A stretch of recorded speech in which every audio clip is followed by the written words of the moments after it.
Imagine a merchant who makes his money off of buying and selling items. He goes around finding good deals and then offering them to people who see the items as having a higher value to them. But then one day, a big shop comes into town. At the shop, there's no negotiating. You give them a set item and they pay the exact price. This shop seems to have everything, and soon, the job of the merchant goes away almost entirely. This is all until one day, the merchant learns that he can start to invest into companies, and as he continues to do so, he invests in those same large corporations that had taken over his previous job. The situation I set up may be pertinent to real life, but it also perfectly has been describing the recent events in Tf2 trading. That merchant is the average player, and those first big market are those trading bots in sites. Of course, then that player moved up to unusual trading, because that is the only place where human input was really required on both sides. But soon, that is also slowly getting optimized as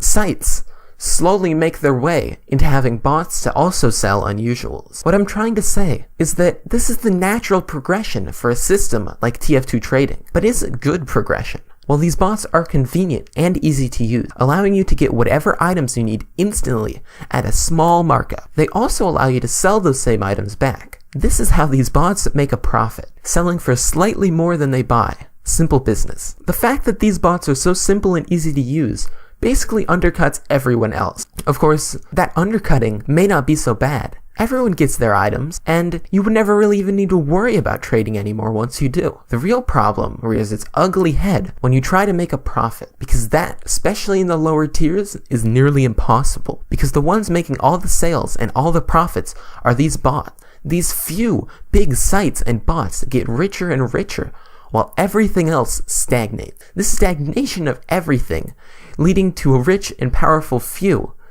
similarly to what I said in my initial comparison, sounds pretty familiar. In fact, this whole concept has gotten pushed back by many governments as they apply regulations to stop the rich from exponentially getting richer. But money and politics go hand in hand. And, well, I don't want to get too far into any of that kind of stuff, because this is a video game. And all that Valve really will do to regulate bots is when they're in things like CSGO gambling site controversies. So we are pretty much stuck with this system, one where many players are just sort of used to it by now.